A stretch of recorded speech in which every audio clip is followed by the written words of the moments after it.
Halo guys, ketemu lagi sama kita di Revel. Apa kabar kalian semua? Episode kali ini kita akan ngebahas kisah malang anak keluarga terpandang yang dijodohkan lalu dibunuh mertua. Kita mulai aja kisah selengkapnya yuk.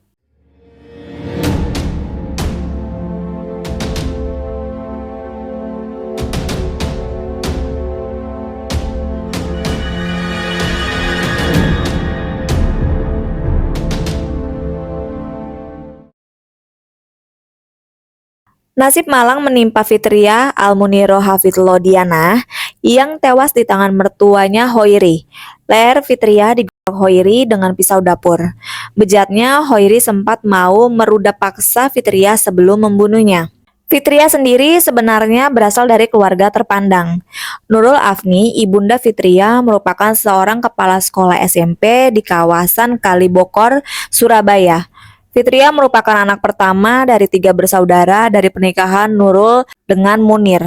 Selama ini, Nurul bersama Munir selalu mengupayakan yang terbaik untuk anak-anaknya. Mereka ingin anak-anaknya bisa mewujudkan cita-cita termasuk kepada Fitria.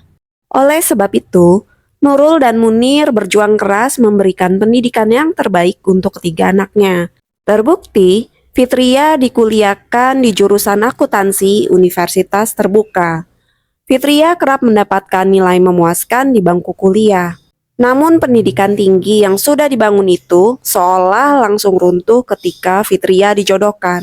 Fitria yang merupakan sosok penurut sama sekali tidak menolak saat dijodohkan dengan Suweb Wibisono. Sayangnya nih, niat baik mencarikan jodoh Fitria itu belakangan berbuah penyesalan yang sangat mendalam.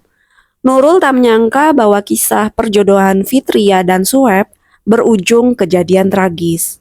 Nurul sendiri kerap mencemaskan kondisi Fitria selepas menikah. Suweb ternyata belum mampu menanggung kebutuhan ekonomi keluarganya dengan baik. Suweb sempat kesulitan mencari pekerjaan. Fitria pun pernah curhat dan mengeluh ke ibunya terkait kondisi yang dirasakan. Makanya Nurul sering meminta adiknya untuk menjenguk Fitria yang tinggal bersama suami dan mertuanya. Nurul mengaku sangat marah dengan aksi keji yang dilakukan Koiri. Tidak hanya satu nyawa yang dihilangkan, namun 2 nyawa sekaligus. Nurul kehilangan putri pertama sekaligus cucu pertamanya yang belum sempat terlahir ke dunia. Menurutnya, hukuman berat pantas diterima Hoiri. Nurul berharap peristiwa tragis yang menimpa Fitria itu tak terjadi ke orang lain. Kronologi kejadian. Peristiwa pilu itu terjadi pada Selasa 31 Oktober sore hari. Hoiri, warga dusun Blimbing, desa Parerejo, kecamatan Purwodadi, Kabupaten Pasuruan, tega menggorok leher mantunya sendiri, Fitria. Terkuak motif mertua Pasuruan bunuh menantu gegara ditolak bercinta. Menurut keterangan, saat kejadian, Hoiri hanya berduaan di rumah dengan Fitria. Suami Fitria yakni Sueb Wibisono diketahui sedang bekerja. Fitria yang sedang hamil 7 bulan pergi mandi. Sehabis mandi, dia kembali ke kamarnya dan langsung rebahan dalam posisi telentang. Melihat Fitria seperti itu, bangkitlah hawa nafsu Hoiri untuk meruda paksa Fitria. Hoiri lantas berusaha menciumi menantunya itu. Namun Fitria berontak dan berteriak. Rupanya teriakan itu membuat Hoiri panik. Lalu dia bergegas pergi ke dapur dan mengambil pisau. Tanpa berpikir lagi, dia langsung menggorok leher Fitria. Korban habis mandi. Dia melihat korban ini di kamar dalam posisi telentang. Karena hasratnya muncul, dia masuk dalam kamar lalu menciumi mantunya, kata Wakapolres Pasuruan. Korban berteriak-teriak sehingga pelaku panik, lari ke dapur, ambil pisau, lalu menuju kamar dan menindih korban lalu disayat lehernya, tambah Wakapolres Pasuruan. Menurut Wakapolres juga, pelaku menyayat 1 kali sedalam 13 cm. Usai melakukan perbuatan keji itu, Hoiri kabur ke rumah tetangganya untuk mengamankan diri. Ia bersembunyi di dalam kamar dengan mengunci pintu dari dalam. Suami korban, Sueb, baru kembali ke rumah sesaat setelah pelaku yang juga ayahnya melancarkan aksi kejinya kepada sang istri. Ia masuk ke dalam kamar dan melihat Fitria tergeletak bersimbah darah di atas kasur. Saat itu juga Sueb langsung berteriak histeris hingga mengundang warga berdatangan ke rumahnya. "Bojoku dipateni, bojoku dipateni," teriak Sueb. Di tengah merasakan getir melihat kondisi sang istri, anak dari Hoiri ini meminta bantuan tetangga agar memanggil ambulan. Naasnya, meskipun telah mencoba menolong istrinya, nyawa Fitria dan calon anaknya tak bisa diselamatkan. Sementara itu, polisi langsung bergerak mendatangi tempat persembunyian pelaku lalu mengamankannya untuk menghindari amukan warga.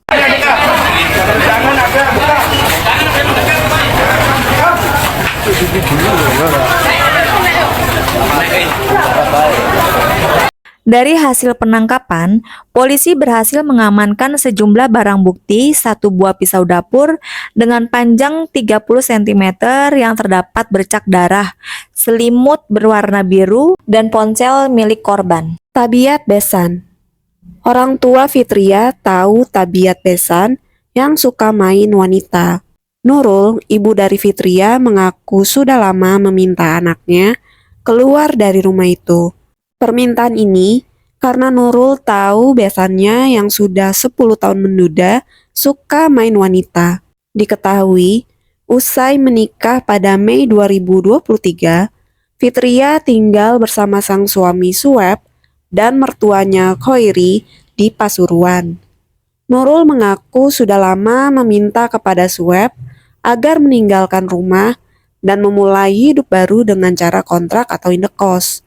Keduanya khawatir dengan status Khoiri yang sudah tak beristri.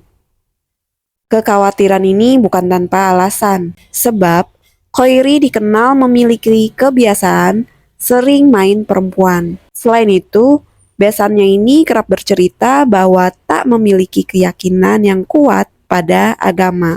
Namun, Fitria merupakan istri yang sangat taat pada Sueb, sehingga ia pun menuruti Sueb yang tak ingin keluar dari rumah tersebut. Naasnya, kekhawatiran itu terbukti. Nasib pilu harus menimpa putri pertama Munir dan Nurul yang tewas di tangan mertuanya sendiri. Pesan terakhir Fitria disampaikan Nurul Afni, ibu kandung dari Fitria, mengaku sempat dihubungi anaknya sebelum kejadian. Nurul Afni menyebut Fitria sempat berkomunikasi dengannya selama 2 jam sampai pukul 14.45 WIB.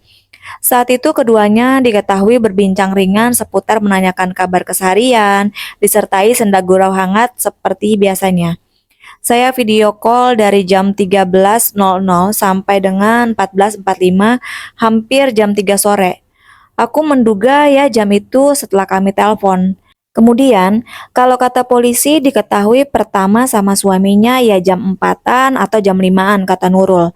Tak hanya itu saja, Nurul juga sempat membongkar isi percakapan terakhir bersama sang anak pada hari itu. Fitria sempat berupaya untuk menjual televisi beserta STB-nya karena ingin membeli motor agar bisa beraktivitas keluar rumah. Kedua, ia juga sempat bercerita bahwa pada hari itu telah resmi memiliki kartu keluarga tersendiri dengan suaminya Sueb, sehingga keduanya telah resmi sebagai pasangan suami istri yang berdomisili di Pasuruan.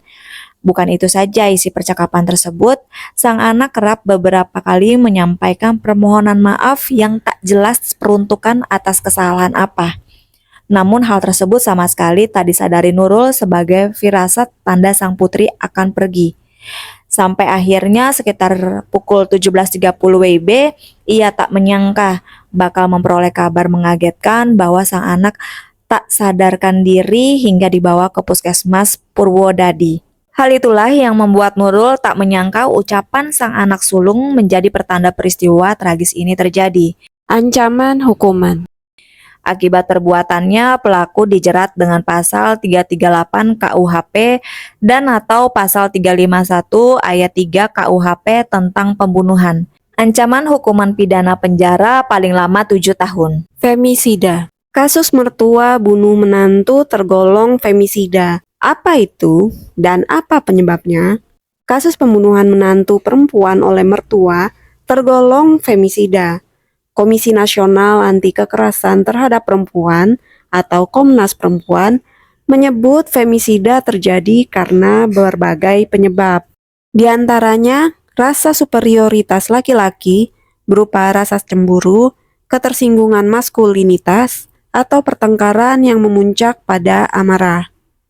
Kemudian alasan tekanan ekonomi, honor killing atau membunuh pasangan karena kehamilan di luar nikah dan tak dikehendaki, atau menjaga nama baik keluarga, percobaan ruda paksa, dan membela hak asasi manusia. Dalam kasus femisida, alat yang digunakan oleh pelaku beragam, mulai dari penggunaan tangan dan kaki, pisau, parang, balok kayu, tali, bensin, dan pemantik api, batu, dan benda-benda keras lainnya yang tersedia di sekitar pelaku. Kasus teranyar yang tergolong femisida adalah pembunuhan terhadap menantu perempuan yang dilakukan ayah mertuanya di Pasuruan, Jawa Timur pada Selasa 31 Oktober 2023. Femisida umumnya bukan kekerasan tunggal, melainkan kekerasan berlapis. Korban mengalami kekerasan fisik atau kekerasan lainnya sebelum dibunuh. Ya, semoga tersangka mendapatkan hukuman yang setimpal ya atas kejahatannya, dan keluarga korban diberikan ketabahan dan kekuatan. Oke guys, episode kali ini sampai di sini dulu ya. Jangan lupa di like, subscribe, dan di komen. Sampai jumpa di episode berikutnya. Bye bye.